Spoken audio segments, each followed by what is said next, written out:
Welcome to Eagles on the Air, a podcast coming to you straight from the Salesian High School broadcast studio. I'm your host, Steve Celestio, and on episode 2, I've got a great guest with me. I think you're going to love him. He is Salesian High School's marketing coordinator. He teaches digital foundations of technology and personal finance to our freshmen. He's also a graduate of the class of 2015, former baseball player here at Salesian, former Division I athlete. I'd like to welcome Randy Taveras to the show. Randy, what's up, my man? What's happening? How's Happy everyone? to have you. We're going to do a lot of talking today. Like everybody who comes on the show, I'm going to ask them the same question. We're going to jump right into it. Randy, what is your Salesian story? Start from the beginning. Wow, Salesian story. First, before I even start my Salesian story, I just kind of want to let everyone know that everyone's Salesian story is different. I mean, it all depends on where we grew up, where we live, who we hang out with.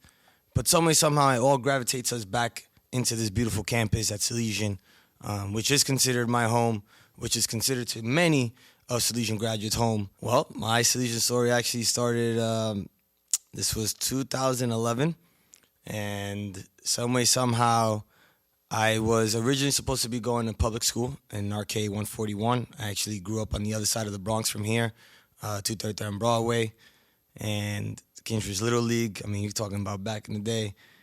Nowhere near around here. Never really knew about Salesian, to be honest. I mean, honestly, all I knew was about St. Raymond's, Old Hallows, Cardinal Hayes, because, again, it's on that side of the Bronx. But, again, I was probably, after I graduated 8th grade, I was thinking of going to public school, and, I'm playing for Kingsbridge Little League. They have the travel team, the Knights, and we have a tournament at Baseball Heaven. I have a pretty good tournament. So happened to be Eric Mercado. Shout out to him. That was our former dean here, and now as the principal at Scanlon. He was my coach because I played with Little E on that team, and so happens his nephew, which is Kevin Delval, that was the baseball coach here, graduate of 98, was happening to just be around the neighborhood. Started watching our game, and it was one of those times where God gave me that great at-bat, and at the moment, clutch. It was 6th inning, down by 1, and I got a game-winning hit, left center gap. And again, I was little. I wasn't, I wasn't the right away, that's the stud. I was small, but I did my things. I did my fundamentals. I played the game right and got that hit, and he said, hey, would he be willing to go to Salesian? And Eric kind of got the message to me. Then eventually I came in August, got a tour with you, and I remember coming in, Sister Barb kind of gave me an interview. You saw the grades. Shout out to my mom for always pushing me to get good grades. And first thing I told Steve, I go, Steve, where's the baseball field? And he goes, it's behind the campus, but let's take a tour in the school. And I go, no. Let me see the baseball field first. We go to the baseball field, I see it, and I go, thanks for meeting you. I'll be here in September. That's all it took. I wish it was that easy every time. Now, I remember, I've been here a long time. This is my 18th year at Salesian, and I remember Randy's 2015 team like it was yesterday. I remember all those guys when they came in here in the 8th grade to just tour the place. I'm going to bring up one story. I don't even know if you know this yet, but I was coaching summer baseball with Coach Tommy Cannella. All right, shout out to Tommy. Tommy. So I'm coaching a summer baseball team with him, and he's like, Steve, I got this kid. He's interested in coming to Salesian. His name is Panda. I said, Panda? I don't know. All right. He was like, he's going to come and play with us. Just see what you think of him as a ball player. Andy Camillo. That's gets right, up, the legend. The legend. He gets up in his first at-bat at Salesian, 8th grade kid, wood bat, takes one of the first fastballs he sees, hits it off the left center field fence. I started laughing in the dugout. I didn't know what to do. I just started laughing. I said, we need this kid.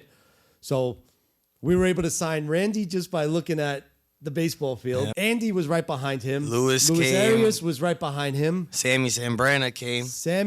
Jason Gonzalez, Brandon Bautista.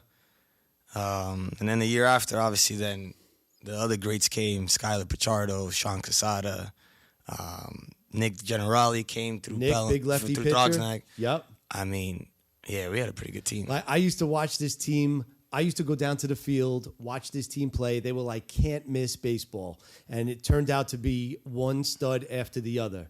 But we're going to backtrack a little bit because as much as I just as much as I want to talk about how good baseball players these were, we are on a school podcast right now.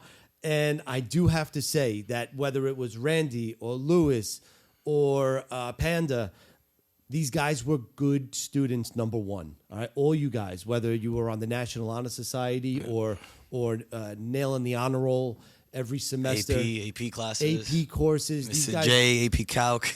yeah, these guys were killing it in the classroom. And eventually, ultimately, when you were seniors, made it up to the CHSAA AA city championship game. Yeah, I mean, when it comes down to me and those the rest of the guys, I mean, we played together and even against each other since we were 4 years old. Usually New York, and whoever's listening, you kind of know if you play baseball, you usually stay with your group.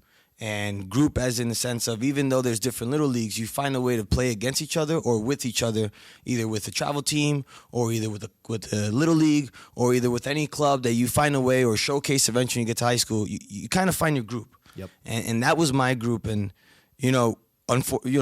fortunately, thank God, we were able to play with good teams. We were able to have a good support system. We all had great parents that always supported us. And I took the chance, and my father, I was lucky because he played with the Dodgers, and he came from DR, came to America, was one of the top prospects.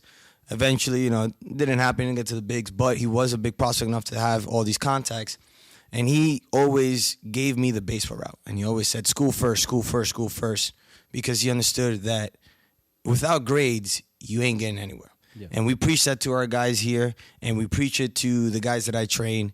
I mean, if you don't have the grades, you're not going to get recruited. I mean, it's the bottom line. The first thing you went to Iona College, you went D1, you know how it goes. I went to Marist, and the first question that they ask is, what are his grades? Because without the grades, number one, they got to see if you can even get accepted. And number two, most importantly, grades equals money. And that's what I preach. I mean, I have a business like mine. It's just how my mind works. It is what it is. And, as much as it was tough to sometimes do homework after coming at 8 o'clock from a baseball game or even coming from practice.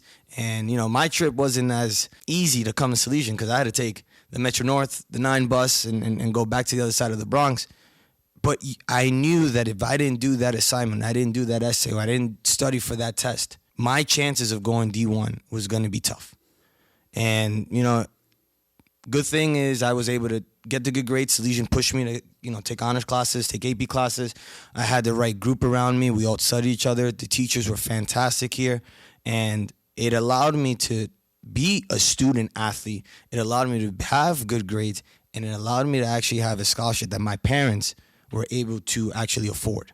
Because I'm going to be honest, I'm not a kid that when I grew up was very fortunate with many money. We had to work for it, and usually that went to the necessity of the household. And, I had a little brother that just followed my steps. So, it wasn't just me, it was also him. And the grades at the end of the day were the path for me to allow myself to play D1 because of a good scholarship that I got because of grades. And then it eventually allowed me to actually fulfill my dreams, to play college ball, to play in front of the scouts that I wanted to. And I was able to play against many great guys that, to this day, you see them on TV with MLB teams. Yeah, and well, first of all, shout out to Ronnie. Shout out to Randy's little brother. Another great student, another great ball player. Class of 2021. Class of 2021. Yeah. He was in my math class. I mean, yeah. Ronnie, show Ronnie some love. Ronnie, let me tell you this about Ronnie. Very different from me.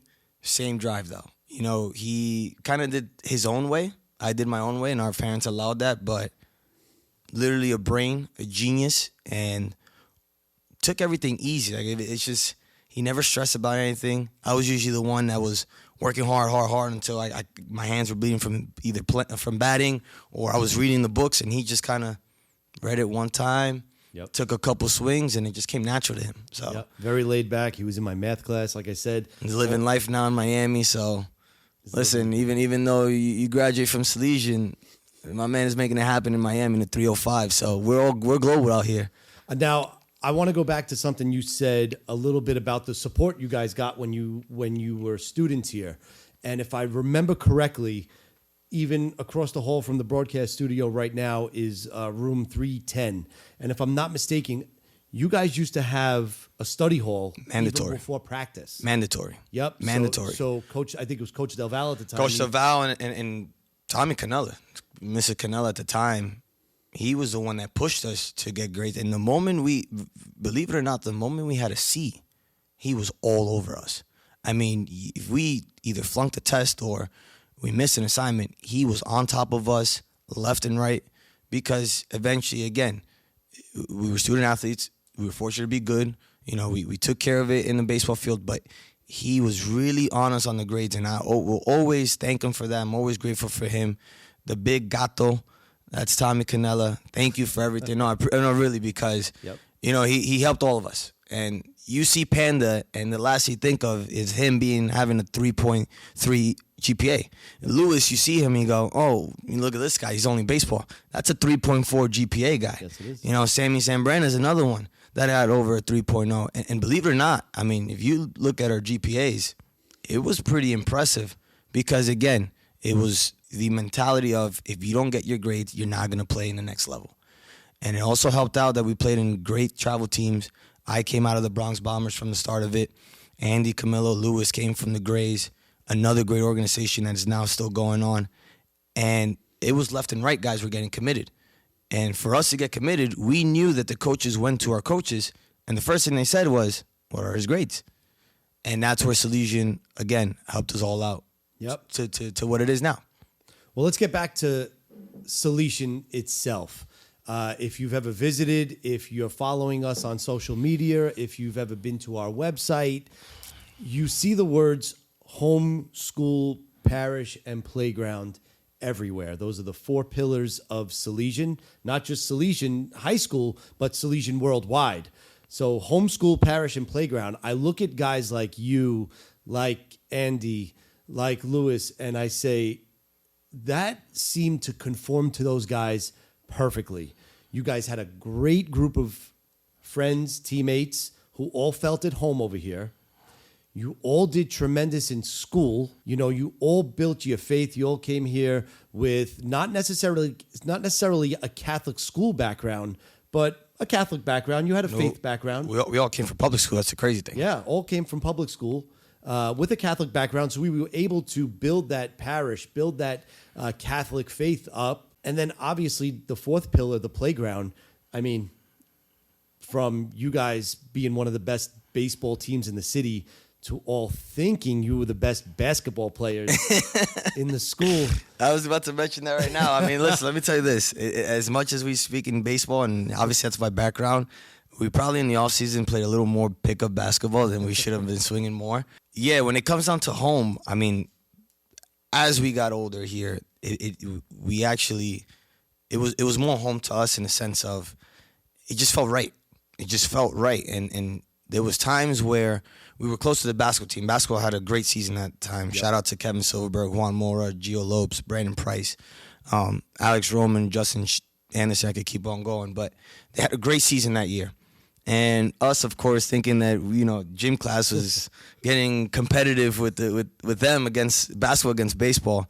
It got to a point where basketball had to stop playing against us because it got a little chirpy and got a little rough. But again, all playful stuff. And we would actually, when the days there were games, 7 o'clock here, we would actually go out to eat after school. And we would come back, we would play basketball, and we would watch the freshmen, the JV, and the varsity. And we would pack the gym, especially when it was Salesian versus Spelman.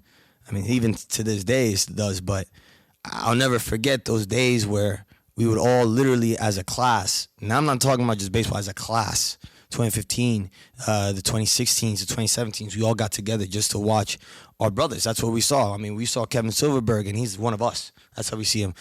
We see a Juan Mora that didn't play baseball, and he's on our, to this day, we talk to in a group chat. And we were so close to each other, and I'll never forget it. I mean, even when there was open gym night, we would literally stay until 7 o'clock, pay the $2, play basketball, and my mom is calling, blowing up my phone to come home, and I'm like, oh, I didn't realize it was 9 o'clock. So then either Sammy's dad picked us up, and we found a way to get home, but that's what Salesian was. When it comes down to the school aspect, we hone in on that. The parish, I was mentioning earlier, I mean, you know, when I was growing up, it was a Catholic faith-based house. And, I went to church when I had to, and I went to church on Easter, obviously. But when I went to Salesian, my faith did get bigger. My faith did get stronger. And I was, I did my Hail Marys at night, still to this day. I thank God every day for the blessings that I have. I thank God that my family is actually in a well-being. And today, actually, my cousin was actually born in DR. Wow, congratulations. So we prayed every day that was going to be good. And it's just those things. I mean, retreats that I can remember. Salesian leadership retreat that I was a part of that I'll never forget, that I still have people that I talk to. It was just nice. And seeing God, and Salesian gives you kind of a open mind to pray. And it gives you a sense of, it's not forced and it's not on you. It's more of, if you need to talk to someone, it's not just with a counselor, it's not with just a teacher, it's not with a friend, but God is there. And Salesian was, to this day, I still do and follow that. I'm pumped. When you started working here, a few years back, I was excited because I remembered I was teaching Ronnie, and I remembered Randy as the baseball player, as the kid that eventually went D1. And like you said, I had the opportunity when I was younger to go play Division I baseball at Iona College, now Iona University. And so there was always like a baseball connection with us. And it's only grown. And Randy runs a facility out of Mount Vernon called the Pipeline Academy, where you train young baseball players. And one of those young baseball players is my son. So Lucas, shout out to Lucas. Lucas gets a shout out on the Eagles on the Air podcast. I love it. I'm happy that you're able to continue doing what you love, making some money doing it. But let's talk about somebody else in your facility. Big part of what Salesian does is build friendships that last a lifetime. And one of the guys that you have working for you, is Skylar Pichardo. Yes. Skylar, another fantastic baseball player at Salesian, and was a tremendous athlete, threw the heck out of the ball. Still does. Yep. And went to go play Division I baseball with Randy at Marist College. Yeah, so Skylar was a year younger than me, class of 2016. Shout out to that class. Skylar, again, I mean, from day one, and like I mentioned before, good group amount of us was from the other side of the Bronx. He actually grew up in the Heights. Yeah. And, we would meet up at Fordham. We would take the Metro North together. We would walk every single day, literally. At times, we would actually have to run from the Metro North, which is kind of a mile away, to here, which probably was one of the reasons why we were such a fast team. And Skylar, that's my brother, man.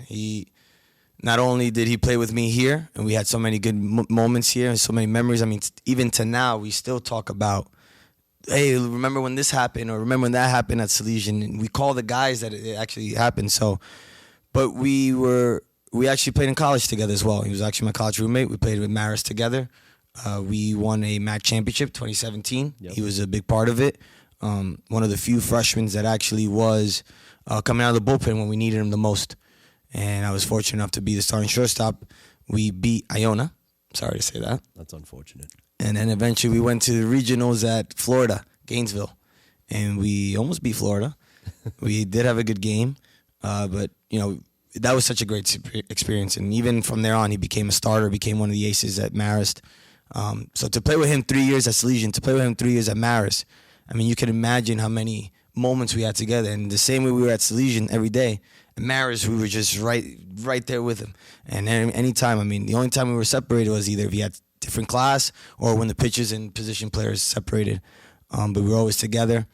And, he asked me on his birthday, if I celebrated with him, he asked me if he wanted to come and be one of the guys at Pipeline, which eventually became Pitchcraft Pro. And now he's a phenomenal pitching guy. Took kids from literally November until now, and you go, wow. And I'm happy that he's there.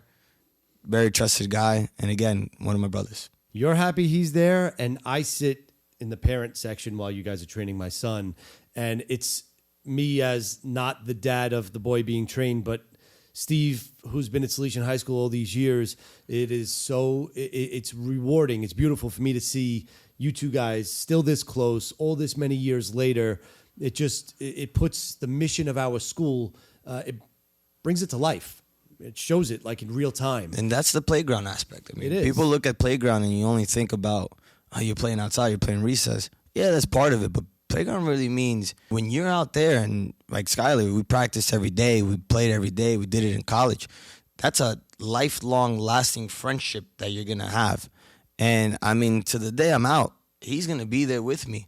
Same as my guys from, we mentioned the names, Lewis, Andy, Sammy. We're going to be there together, Brandon. Another guy that, believe it or not, even though wasn't with me on the baseball field, Justin Anderson, Shifty. He's now training all of our sports team, believe it or not. And there's this connection where we all gravitate to each other to come back home. To come back to not only, and when I see the classroom, I don't really see them so much as students, but I see them as, that was me 12 years ago. Or that was me when I was a freshman. Mm-hmm. And it's exciting to give what I learned and what you taught me and what Salesian taught me to now the next generation's coming up, to follow that path. And whether it's following my path, whether it's following your path, but creating their own path, that they're guided the right way. And that's what Salesian does here. It's tremendous. And I like to think that even though each year, first week of June, we have graduation, none of these guys ever leave. They may graduate, but they don't leave. It's the way we want it. I want it to be like that forever. And I'm going to put Randy on the spot right now. We talked so much of this 2014 and 2015 baseball team, guys that graduated a year later in 2016. I want to put you on the spot.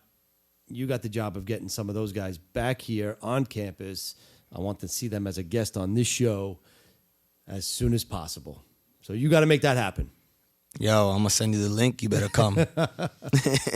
Well, this has been the second episode of Eagles on the Air. I'm here with Randy Taveras. I had a great time.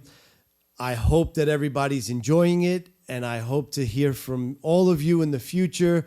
But no matter what, I'm going to see all of you soon.